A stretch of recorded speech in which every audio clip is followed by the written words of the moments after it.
Good morning, everyone, and welcome to the Irish Agropreneur series, brought to you by the Irish Agro-Bridges Partners Chagas and Munster Technological University, in partnership with Sabri Oko Foundation, Turkey. So the theme of today's workshop is empowering female short food supply chain producers in Ireland and Europe. There will be two parts to this workshop. The first, a case study on how female producers in Turkey are being helped to overcome some of the limitations they face as agropreneurs. In the second session, our speakers from Turkey and Ireland will converge to discuss the needs and challenges of female short food supply chain producers. It will also be an opportunity to ask questions. I'll briefly introduce our speakers for today's event. We have joining us from Turkey, Begüm Mutus from Sabri Oko Foundation. She's the General Manager and Board Member of Sabri Oko Food Research Foundation. And joining us here in Ireland are business owners Alva Garrett, who runs Brookfield Farm, and Anne-Marie Fegri from Fegri's Farm. You'll hear a bit more about our speakers' profiles in the group discussion session. So Begüm, Alva, and Anne-Marie, you're welcome to the Irish Agropreneur series. Permit me also to introduce as well the hosts of today's event. We have Professor Maeve Henshin, Head of Agri-Food Business and Spatial Analysis Department and Rural Economy Development Program at Chagas.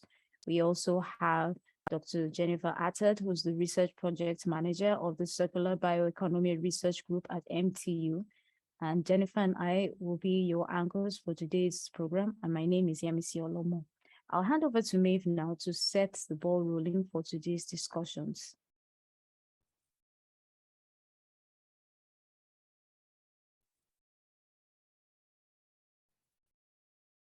Thank you very much, Yemisi. So I'm just going to set a little bit of the context in terms of the wider Agro-Bridges project and give you a little some insights into some of the tools that we're developing and kind of some of the activities that we have going at the moment. So as we said, this has been hosted by Chagas and MTU, and we're very grateful for the contributions from Sabri Oko Food Research Foundation from Turkey in particular.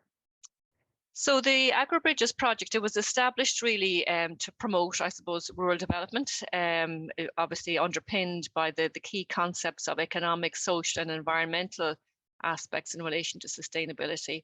And I suppose it recognised that farmers are very much price takers and are often kind of seen as not having significant levels of power in the supply chain. So the project was set up to help to rebalance the market position of farmers and increase their income by creating better connections with consumers, by reducing intermediaries and overall meeting the societal demand of providing safe and high quality local food, and all the while reducing the environmental impact of agriculture. So for example, through reduced food miles and carbon emissions. But I suppose it's not, short food supply chains are not, I suppose, mainstream or maybe as prevalent as maybe they could be. So Agro-Bridges really was born from the need to stimulate the adoption of short food supply chains in the European Union, and was funded by the European Commission for that very reason. So the project it aims to build bridges between producers and consumers and to rebalance that market position. And in doing so, we have an overall budget of 3 million over the course of the 36-month project. And we're involved with 15 partners in 11 European countries. And I suppose that's the basis on which we were organising today. We think there's definitely opportunities for us to share experiences and knowledge across the European Union. And I suppose the more we can share and exchange that knowledge, the more we can come up with solutions, and the more I suppose we can bring forward short food supply chains. So within each country, we're establishing regional multi-actor structures, and in I suppose we're using the multi-actor structures, I suppose, to help us to define what's needed. So very much using the multi-actor structures to listen to the producers and the consumers and others involved in short food supply chains, to have what we call demand-driven innovation. So we're developing a number of practical tools, and we're validating those practical tools with local producers to ensure that those tools are actually going to be useful and to achieve that objective of bridging the link between producers and consumers and rebalancing the farmers' market positions. So when we talk about EU projects, we talk about work packages, but I suppose while there are 7, there's only 4, I suppose, that are really, I suppose, of relevance in terms of the day-to-day activities. And in one of the work packages, we try to analyze the current situation and identify barriers and co-create solutions. So we talked to a lot of producers, and we undertook a survey of consumers across Europe to try to see what were the issues, what were the barriers, what were the motivations, what types of products are consumers buying, and so on. The next stage then, based on that knowledge, was developing tools for new types of business models that could be developed to link producers and consumers better. And then it was about delivering the tools for connecting and building capacity among farmers and consumers. But as I mentioned, we want to validate these. So these tools that have been created, I suppose, as prototypes, we want to roll those out and test them and validate them in the different regions that are represented within the AgroBridges project. And I suppose just to go back to the role of short food supply chains in relation to rural development, I mentioned the pan-European survey that we did of consumers. And when we asked them why do they buy products through short food supply chains, quality is the #1 attribute, and food safety concerns with regards to, I suppose, more conventional products was the #2. But if you look there at the 2 that I've highlighted, significant consumer motivations with regards to supporting local farmers and food producers, and also supporting the local economy. So consumers are motivated to engage with short food supply chains for these reasons. And I suppose then, as a result, obviously we can see that significant link between short food supply chains and the local economy. So looking at the AgroBridges toolbox, we have quite an integrated methodology in terms of developing different types of tools that we feel will help to bridge that gap between consumers and producers. So in terms of communication tools, we have the 4 tools there that we call #WeNeedLocalFood, Label Me, Know Your Local Food, and Yes You Can. And all of those tools, I suppose, are designed to help consumers and producers, to help producers communicate with consumers, and I suppose also, to help to inspire producers as well. I'll talk to you a little bit more about the Yes You Can in a moment, but the other ones, the We Need Local Food and Know Your Local Food, they're helping producers to communicate about local foods, like what are the key messages that will resonate with consumers, and how can you go about social media campaigns. The Label Me tool kind of talks about what information needs to be on labels, and gives some templates that might be useful for producers in developing labels for their products as well. The digital tools then, we have a digital support tool that can help farmers and producers to identify the best type of business model for them based on their particular circumstances, the type of products that they produce and their location. The YMI Special helps producers to identify their unique selling point. And as we said, we have a number of other tools there as well. Another one I'll talk a little bit more about in a minute is the Let's Meet event type tool that we are currently developing, and we will be actually validating that through an exercise that we're going to have in Airfield Estate. And I'll just tell you a little bit more, as I said, about those 2 particular, the Yes You Can and the Let's Meet type tools in a moment. So just going back to the Yes You Can tool, the idea here is that we want to inspire and motivate producers to engage in short food supply chains. And what we did was looked across Europe to identify 51 good practices. So these are producers who have engaged in short food supply chains and have done so successfully.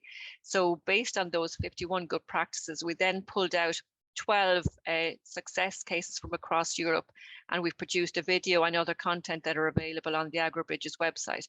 And as I said, the idea is very much to motivate and inspire producers. Other people have developed these short food supply chains and have done so very successfully, and these are real people, and I suppose that's the idea behind that. The digital tools in the middle there, that's about a networking tool. So sometimes producers have excess capacity, or they're looking for a particular service or needs that somebody else has. So it's really about trying to create a platform whereby users can show what facilities or resources that they have available that can be shared, and to link them up with people who have such facilities.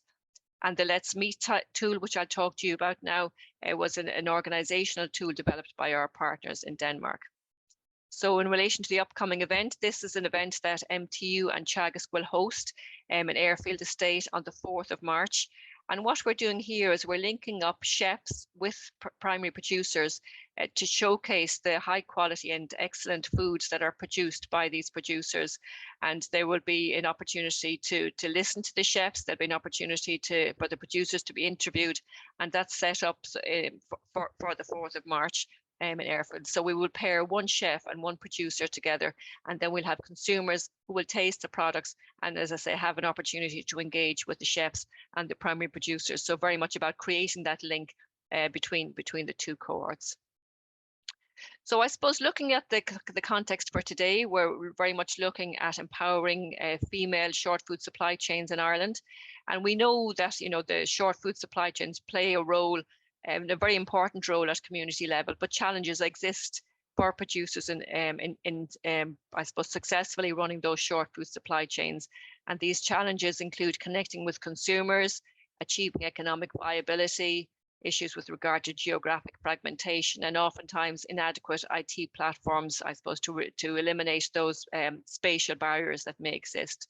But on top of that, we know that rural women and female producers face added challenges, and these challenges can be related to access to finance, unconscious biases that they may encounter, which obviously are related to the access to finance, but other issues as well, social expectations and norms with regards to the role of women, and particularly with regards to entrepreneurship, and cultural barriers, and possibly many others as well. So these challenges make it even more difficult for female producers and rural women to, I suppose, be involved in short food supply chains. And really, I suppose that's the point of today, to learn from each other and to share our experiences, and to see if we can come up with some solutions to these barriers. So there are some, if you want to keep in touch with AgroBridges and find out a little bit more, the toolbox is on our website at the moment. I suppose they're kind of prototype tools, so we'll be looking very much for feedback, and we are in the process of validating them. And obviously we are on social media and LinkedIn as well. So that's it from me. Thank you. All right. Thank you, Maeve. We proceed now to an experience sharing session with Begum from Sabri Ilko Foundation on how women cooperatives are being empowered in Turkey. So over to you now, Begum. Yeah, thank you very much. Actually, I'm the board member of Sabri Ilko Foundation, but I have another responsibility for the company named after Yıldız Holding. They are the company is owned by the family who gave the name of the foundation as well. So I'm running the public affairs in that company, and also have another responsibility. I'm the ambassador of Women's Platform. So this AgroBridges project inspired us a lot. Even though we are a foundation, we have the chance to share ongoing practices and programs with Yıldız Holding as well. So just consider me like I'm the bridge for all ongoing programs. So we had achieved to develop a program which is targeting to empower the women agripreneurs.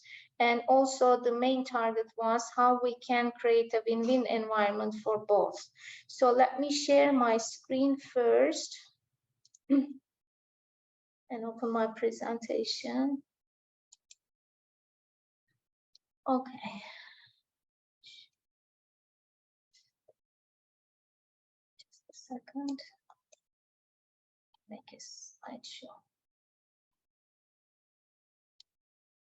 You can see my screen, right?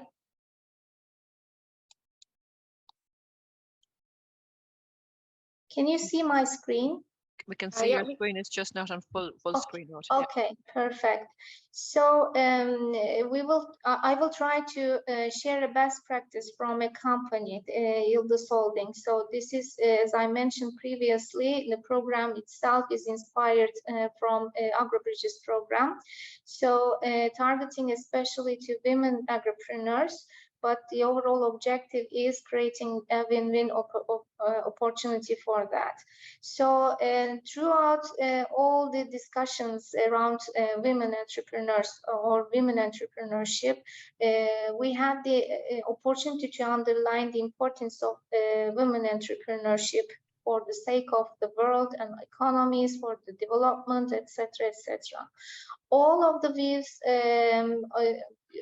absolutely, which is on the field or on our tables,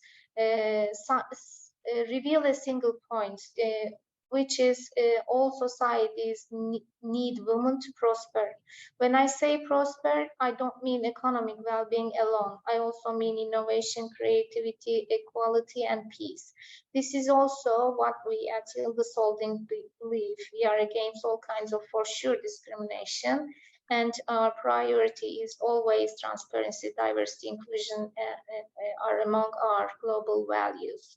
So Yıldız Holding, let me give you some examples about who we are. It's a global Turkish global agro-food company. So we have more than 300 brands operating in more than 130 countries, and we are touching about 4 billion people within our ecosystem all around the world.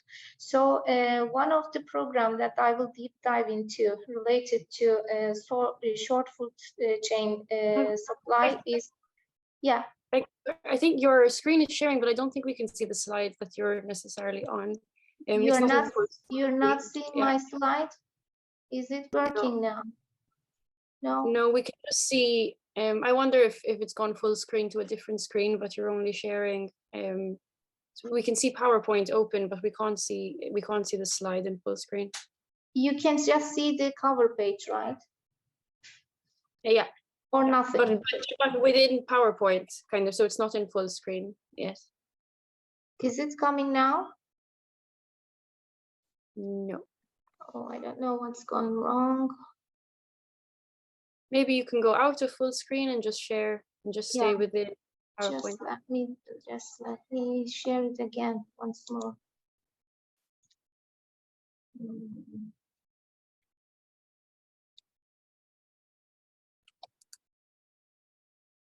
How is it now? Is it moving? Yeah. Okay. Very good. Thanks, Megan. That's great. So I will skip these ones and come to the conclusion. So the Yıldız Holding established a women's platform in 2021, and I'm proud to be the ambassador of this platform. As of 2021, I can say that 40% of our employees are women, and this platform is owned by all employees, not only women. So side by side, shoulder by shoulder, we are supporting this platform with male employees as well. So coming to the projects that we are running, how we are supporting the women entrepreneurship as a company. So these are some examples. It's not moving again. Okay. So we have a project called the Women Stars of Agriculture, and we have a commitment to buy 5,000 tons of fresh fruit and vegetables directly from contracted female farmers. This is the program that I will deep dive, but to give you a taste on what we are doing as a platform, I will give you other examples. One of Yıldız Holding is the owner of Godiva brand, and our premium chocolate company, Godiva, continues to support human-oriented NGOs with its Lady Godiva initiative. So all the selected NGOs are the ones who are specifically supporting women entrepreneurship. So another company, giant company, is Pledis, operating under Yıldız Holding. That's the owner of McVitie's brand. So they are number 3, I assume, in the biscuit production. So they are running a program which is targeting to women employees and women in leadership network is aiming to train female employees as leaders. So all around the world in 50 different regions, 50 different countries, 50 leaders have been selected and they are trained for becoming future leaders. So we have another company. It's a venture capital company named after Yıldız Ventures. So Yıldız Ventures allocates at least 10% of its portfolio investment for women entrepreneurs. And I'm proudly saying that majority is in agribusiness. The list goes on, but the goal never changes. So it is to ensure equality, to avoid gender bias, and to empower women. So there is a platform I would like to share with you where you can follow all the works progressed within this Yıldız Holdings Women platform. It's shinetogether.com. So you can find all the related information from the works done by our employees. Yes, coming to the Women Stars of Agriculture program.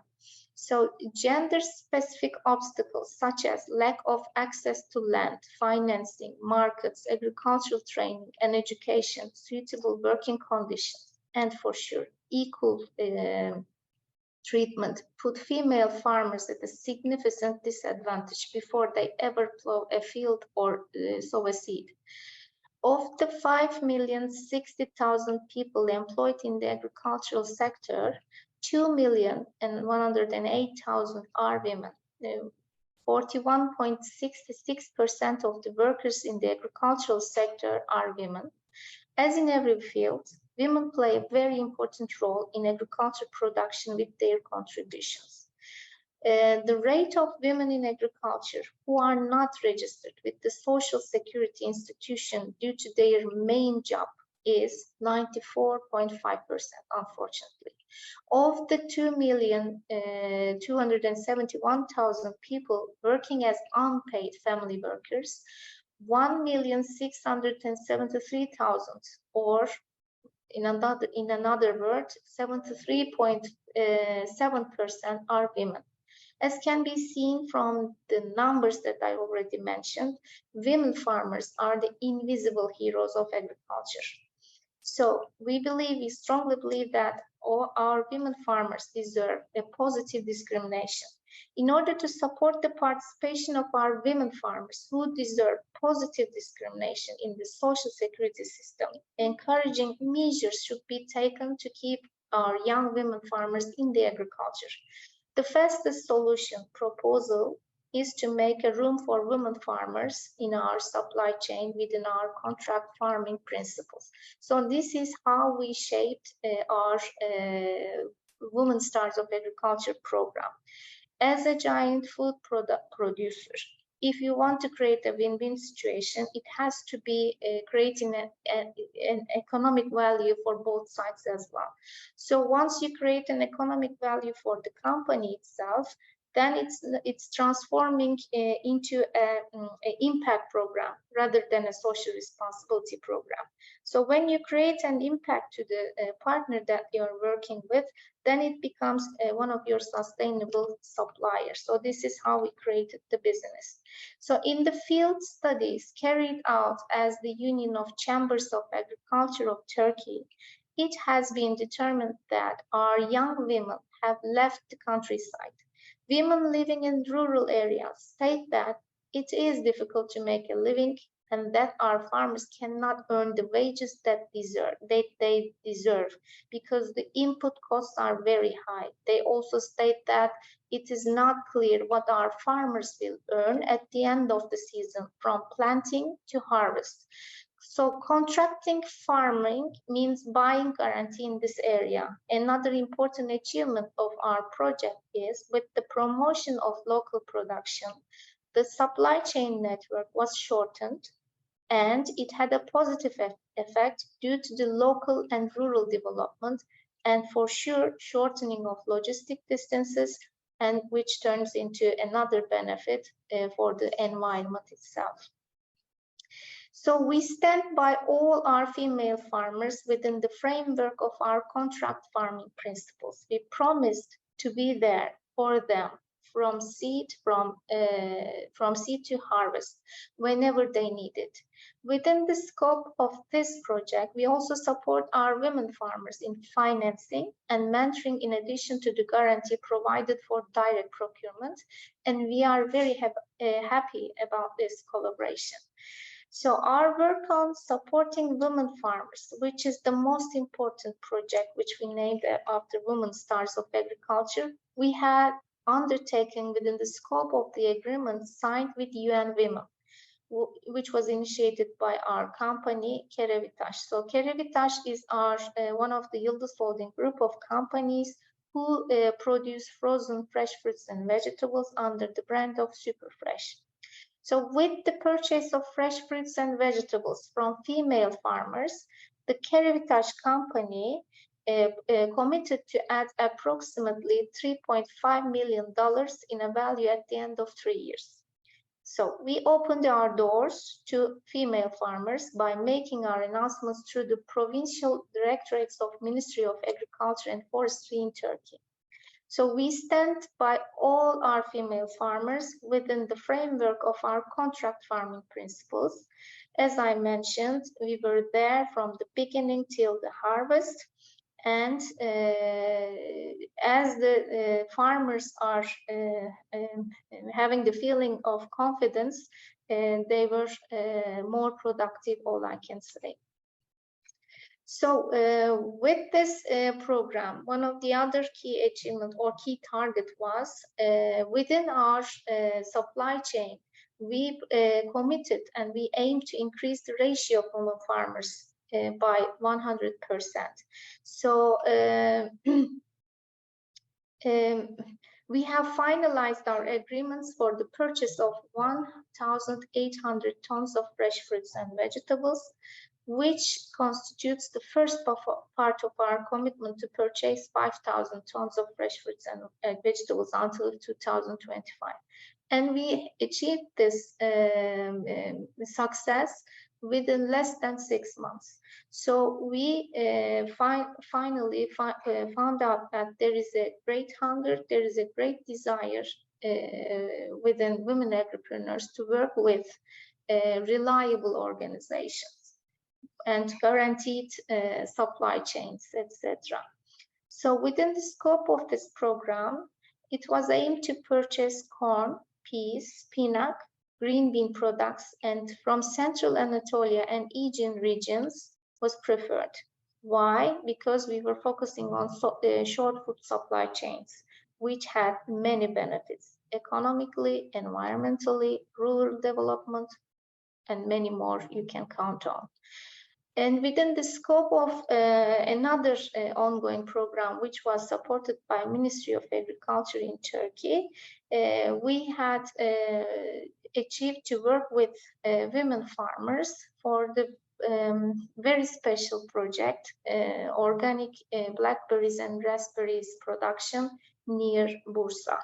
So this was one of a proud program of ourselves. So we had achieved and succeeded to deliver a really good income for the women agripreneurs. So it was an, how to say, in-kind contribution. We didn't give extra incentives. All we did was opening our doors. So we are willing to inspire the other companies to follow the same route, because the women are really eager to work hard. They are really, by the way, already really hard workers, but need a motivation and start to believe themselves. So thank you very much for listening to me.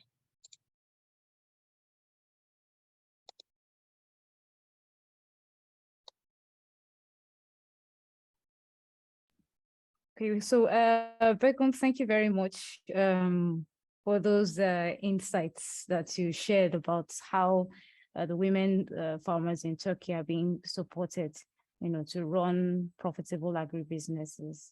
And just in case for our audience, if you have any questions relating to what you just heard, please send them on and they'll be treated in the next session. So we move over to the next session now, which is more or less the group discussion, and I will hand over now to Jennifer to coordinate the session. Thanks, CMC, and hi everyone. So yeah, welcome to the second session for the event today. So this is, like CMC saying, this is a discussion. So we're going to be looking at the needs and challenges, as you know, of female short food supply chain producers in Ireland and across Europe. So there's many benefits, of course, of short food supply chains for rural development. So, for example, providing livelihoods, giving people a sense of pride in their local heritage, as well as preserving traditional farmed landscapes. However, as we know, there's challenges as well that short food supply chain producers face, particularly female short food supply chain producers. So the constraints can be even higher for them.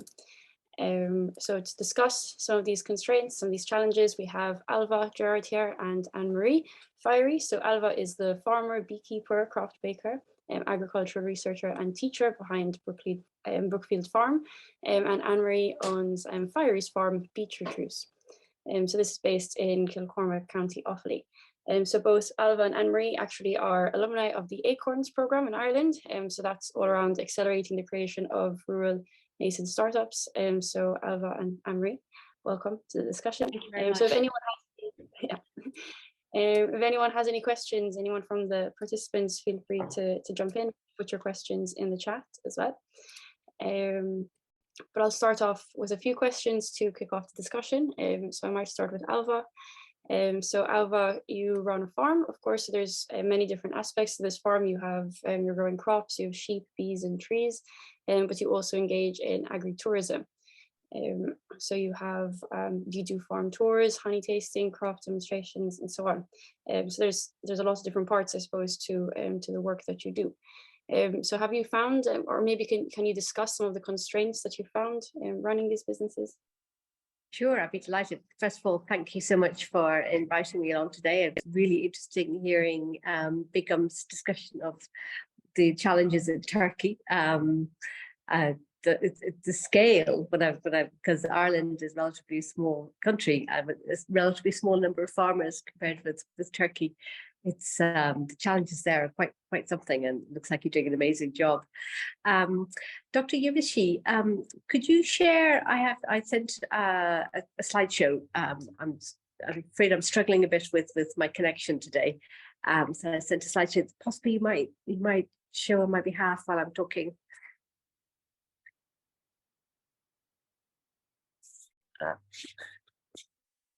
You're on mute, MC. I don't know if you're saying something. I'm sorry. Okay, let me see if I can get that out for you.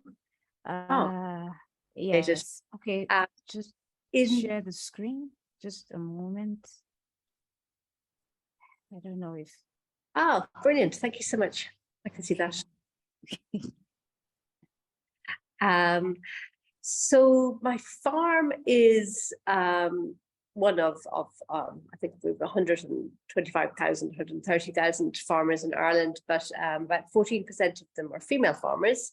And I'm particularly interested in the agricultural sort of research and practice, but also particularly in short food chains. And in fact, I did in 2016, I was lucky enough to be awarded a Nuffield Scholar, where I studied, I was funded to go on a global trip looking at farms around the world and farmers, and how I was particularly looking at how farmers could reach consumers directly, which is a form of short value chain. And came up with some really interesting examples and really interesting strategies that farmers have. My personal strategy is to sell direct online and also to bring visitors to the farm to so they can see my methods of production. I'm an organic farmer, and also I sell honey to hive shares. So it's a share of honey, which people can share in the joy of beekeeping. They can come and see the farms, see the hives. So we really enjoy bringing people to sort of make that direct connection. And as you can see, the farm is in a very beautiful place in the centre of Ireland on Lough Derg in County Tipperary. So you're looking at the farm from the lakeshore in this case. So what I produce is trees, bees, sheep, crops, agritourism and craft. Now, about the challenges Jenny asked me to discuss, a lot of the challenges were to do with credit, banks not believing that a female could be a farmer and run a rural business as well. So it's largely access to financial providers who believe you, and also a certain amount of pushback from sort of general institutions, to put it sort of as shortly as I can. We're very glad, though, to get funding particularly to bring people to the farm for a project called Field Exchange, which was funded by Creative Ireland as part of the Climate Action Plan. And what that did was it helped me bring hundreds of people to the farm to discuss sustainable agriculture and learn. So we brought in experts on particular aspects like soil, like new opportunities in horticulture, in welcoming people to agriculture, particularly looking at females. Females in agriculture, everybody's welcome. So that was a really lovely program.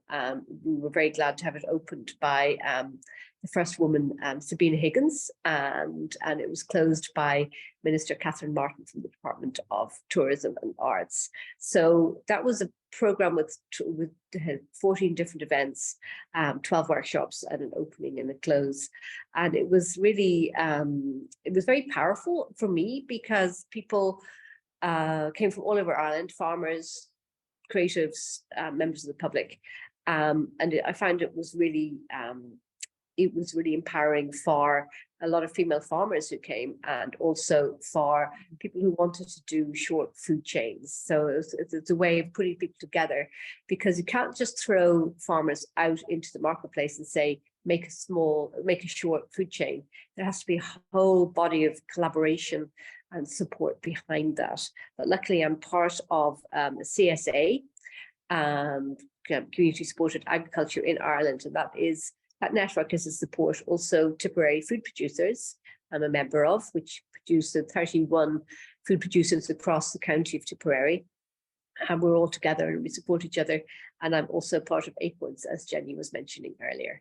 I hope I've given a little overview of what I do and some of the challenges. Do you want me to speak further?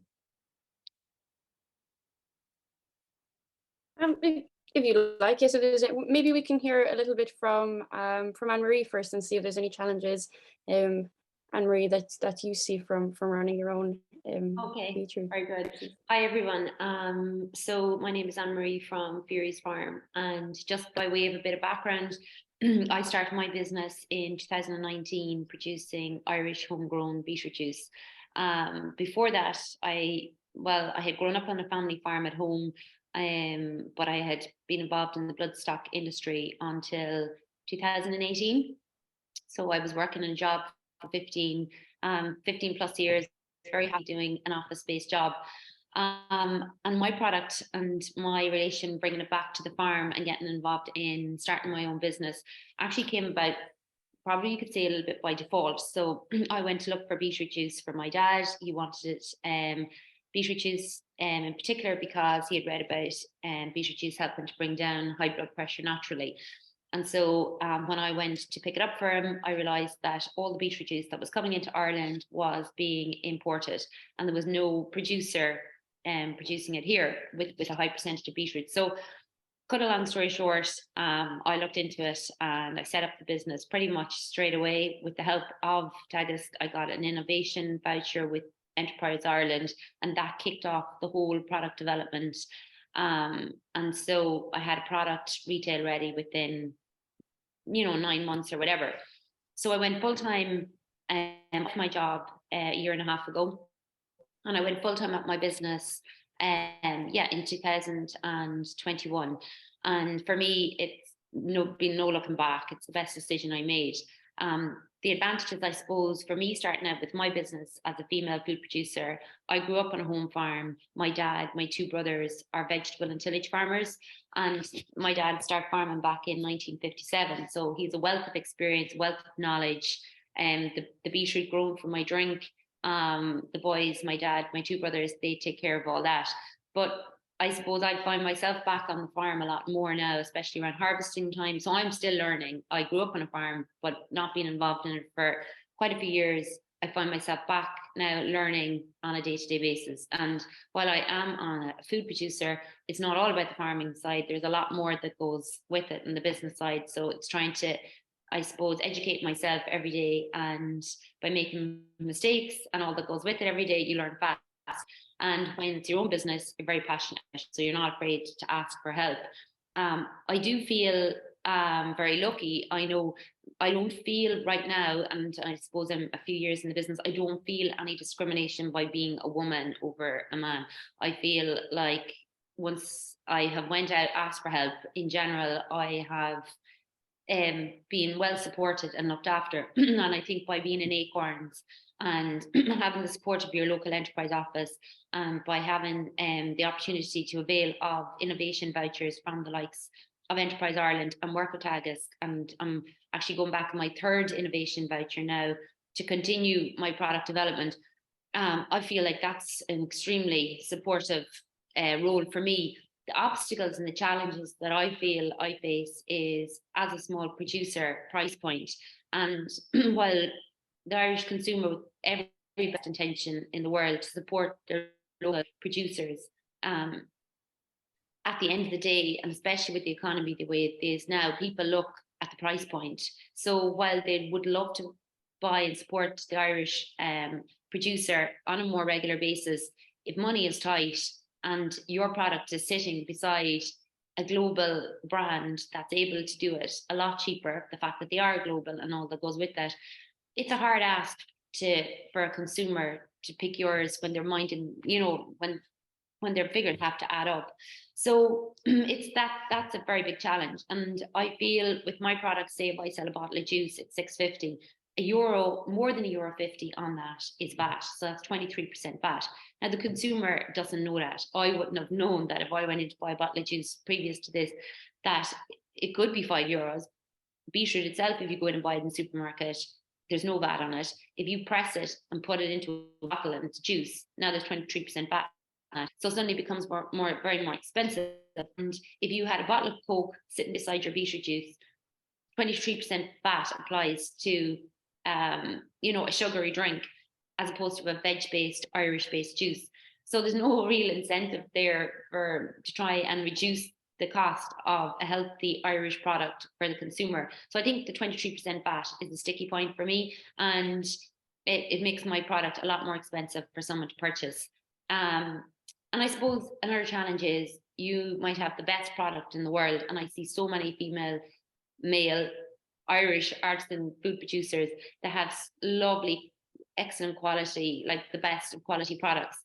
But there is a challenge there to get that message out there, to get your product out there. There's a lot of big brands shouting out there, and they have all of the money and support behind them to get their brand out there. For a smaller producer to get your name out there and to showcase your product, it is difficult, and you can bang on about it all day. And I suppose COVID was good and bad. It had positives and negatives. In one aspect, Irish consumers were looking more towards supporting local. They were looking more towards where their food was coming from. So that was very much a plus. But,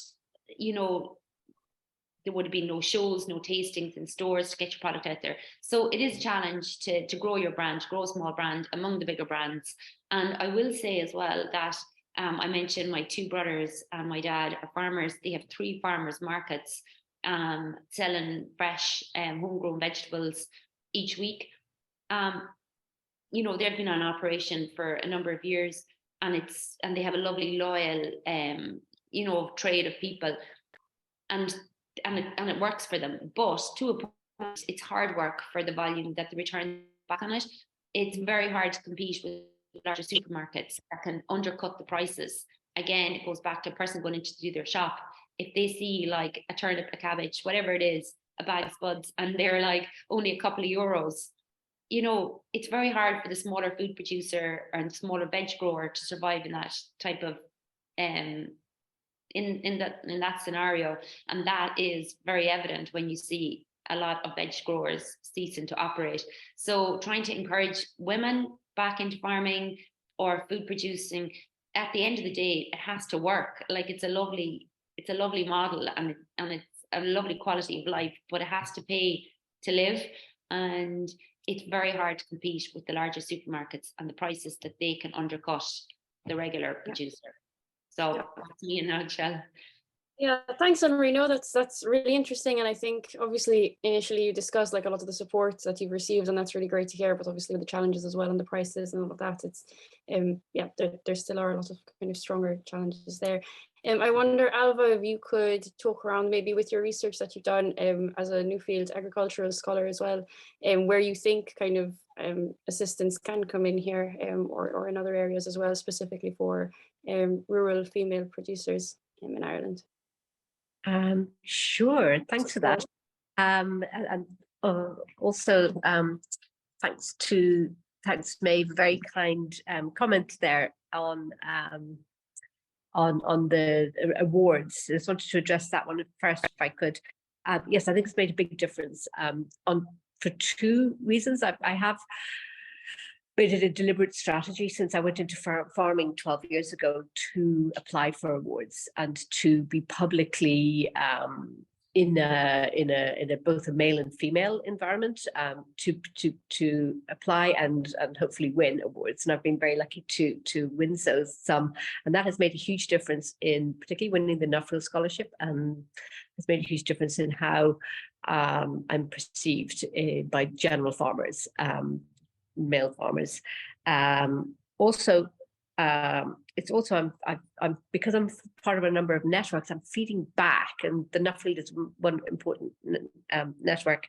But a lot of the networks I'm actually acting as a mentor, I'm feeding back, I'm helping, and that really gives me huge confidence that I'm very much part of the system if I'm actually able to help other people. I think that's really important. And so the research I did for Nuffield was, for people who don't know it, it's a global trip. So it's about 6-8 weeks, and then you do some other travel, self-funded travel.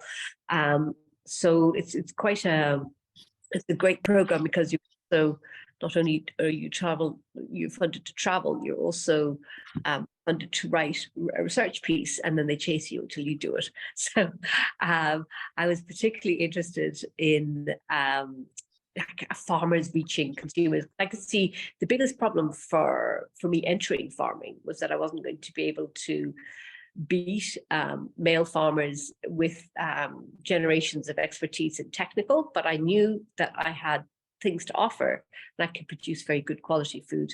And in order, a bit like Anne-Marie with her wonderful beetroot juice, which is fabulous, by the way. Get the shots, they're fab. So I knew I could get a niche in like excellent nutrition, in high animal value, high animal welfare food, in direct to consumer. But that was the method I had to use. That I wasn't going to be able to beat people on, tons per hectare, on, sort of minimizing costs. So I went for the quality niche, and in order to do that, I had to reach people directly. I do sell some to shops, particularly for beeswax candles, but that's a part of my hive business. It's less food related, but all the food I sell absolutely directly from me to people. And being part of networks really does help that. The Nuffield was very useful in that it took my perspective out of Ireland, and it's a really good thing to see the global food production, because in Ireland we're so focused on meat and milk. It was just brilliant to go to Indonesia and see like prawn fishing, and to travel with like Australian aquaculturists who grow tilapia and export them. like this massive fish, and then go to Israel and look at what they're doing with like vegetables. I mean, it's absolutely fascinating to see. And then to go to places like Chicago, where they have like 10,000-acre farms growing wheat and soy, and see how they're having a disaster. The farmers there said to me, well, we're just serfs. We're part of the system. We're like, and they were all male farmers there. Like they buy enormous machinery on 0% interest. So they all buy in like enormous combine harvesters and tractors and replace them every year. And they're stuck in the system where they have to expand by 1,000 acres every year, or else they're out of business. So I just knew after doing that was most definitely not my strategy. So it's about learning, sharing, high quality, bringing what I research back to sort of be very much part of the product. I hope that answers the question. Yeah, no, thank you. That's really interesting. And I think the learnings from abroad obviously are a huge thing, and they're very, very helpful. And I think with that, I suppose as well, I wonder, like, are you seeing any like particular similarities or any learnings hearing from Anne-Marie and Alva, any learnings kind of that might help the situation, or barriers that I guess you come across in Turkey, or maybe the other way around, and things that you've done over in Turkey that you think can support some of the issues that Anne-Marie and Alva are talking about? Thank you, Jenny. I will try to give you an insight on women's cooperatives in Turkey, especially the women farmers get together and create a cooperative. So women cooperatives have recently become popular as a development solution, and it has been agreed that the women cooperatives are a functional and effective model for the development of women as well. So since the concept of food security, which the state is obliged to provide, cannot be provided by the states, women have long been regarded as the key to food security in Turkey. So women are involved in tasks such as adequate food production, access to food, childcare, sanitation in households. The decrease in trust in food and the COVID-19 pandemic showed that the labor that women spend in the household is of vital importance. So women turn into cooperatives to ensure this food security. For this reason, one of the important effects of cooperatives is to meet and strengthen the economic and social needs of women. So we highly believe that cooperatives can contribute greatly to increasing women's access to resources and opportunities, and also in some way minimizing the gender inequalities as well. So actually, we consider in Turkey as the women cooperatives are important examples of solidarity, not only economically, but also socially as well. So women living in their own close circles have opened up and gained self-confidence after establishing a cooperative. This is a great example I can give. So especially with the trainings they received after the cooperatives, their new role and self-image have developed as well. So there are some interesting studies examining the impact of cooperatives on women to date have revealed that the number of women in leadership positions in cooperatives is higher than in other enterprises. So in Turkey, especially, while women are more represented in consumption cooperatives, social service cooperatives, and low-profit agriculture cooperatives, high profit and land ownership and high capital, mostly men are represented in invested cooperatives. So there is a huge difference. So we are not actually, women are not adequately represented in agriculture cooperatives in Turkey. The organizations with the lowest participation are women, are agricultural development cooperatives and the Chamber of Agriculture. So when we look at the number of women cooperatives in 2019, I can say that only 40% of the 140 existing cooperatives are agricultural development cooperatives. So this corresponds to a ratio of approximately, roughly I can say 28%. So women's participation in cooperatives is limited by their low level of education, lack of work experience, lack of land of their own, difficulties in accessing credit and information required for financing, and in some parts of Turkey, gender inequalities. So women mainly establish cooperatives for reasons such as accessing cheap products, the first priority, benefiting from employment opportunities, and accessing financial tools. So in the process of establishing and operating women cooperatives, difficulties are encountered, such as lack of capital, domestic care obligations of women, insufficient support for childcare, and poverty, mostly. So women cooperatives in Turkey are affiliated to the Ministry of Commerce, and women's cooperatives started to be established in Turkey late in 1999. It's seen that women cooperatives were more established. The number started to increase as of 2002. And the most important reason for this is that in 2001, the Foundation for the Support of Women's Work and the women's group, they worked in Istanbul, Marmara earthquake region, Diyarbakır and Mardin, determined the cooperative models as the appropriate legal structure for the need-based organization of poor women, and carried out studies in this direction. So once you introduce the financial support, guiding and guidance to the women entrepreneurs, then the cooperatives' interest in creating a cooperative increases. So there was an increase in women cooperatives in rural areas in 2011 due to the support provided to women producers as a result of positive discrimination policy implemented by Ministry of Agriculture and Forestry. And they have introduced some incentives and trainings provided to producers who are partners in agricultural development cooperatives. So women's cooperatives communication network was established afterwards.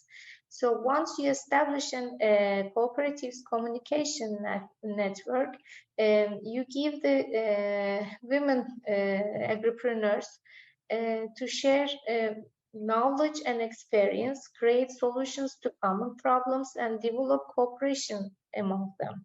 So once you develop this cooperation within the cooperatives, then the productivity of the women agripreneurs increases dramatically. So I might just interrupt you there, yes, because we're running out of time, but that's really comprehensive, and thank you very, very much. I think even hearing about the supports that you're talking about and how you see those increases following, yes, after those supports, really, really good to see. And I think even I suppose like the Acorns program locally as well starts to grow that network of women entrepreneurs locally. So that's really fantastic to see how maybe we could continue to do those kinds of things and create those supports and so on and so forth. I might just wrap up the discussion over there because we're over time. I'm not sure if Maeve or Yemisi want to make any final comments before you're up. Thank you all very, very much for your contributions and for the discussion and all of the insights. I'd say everybody's probably found that really, really interesting. Thank you. I think it's been thank you for the invitation. I hope it served your expectations. Absolutely. And I think, as we mentioned at the outset, you know, the kind of an output from this event will be a press release.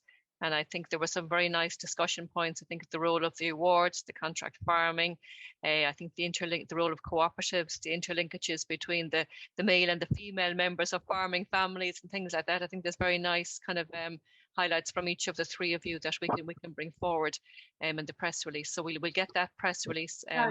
Niamh, I just might add there for a quick second. I was just thinking, one aspect that I think really helped me was the Food Academy. And I suppose Food Academy, like in one of, gives you kind of the confidence to showcase your product in a bigger supermarket chain. So, and then it gives a bit of credibility when you go approach other shops if it's stocked in those stores. Excuse me, and it gives you an opportunity to grow in that chain. So you can maybe start off small with 6 stores and grow into 60, 70, and maybe eventually, you know, a national listing.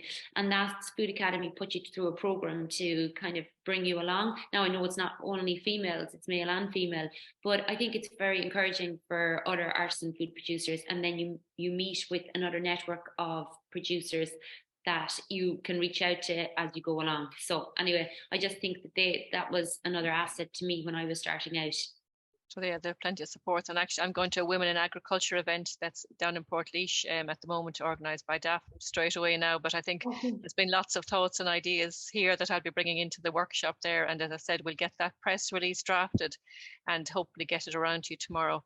And we'll be sending it out to the various media contacts. But we also have this platform called AgriGalileo. So we'll send it out to this. It's a press kind of platform that can be used at European level because we're in an EU project. We'll send it out there. So thanks very much to all of you. And I leave it to is it the MSc or Jenny who are going to close. Thanks very much. Okay, many thanks, Jennifer and Maeve. And with that, we come to the end of the Irish Agropreneur series for today.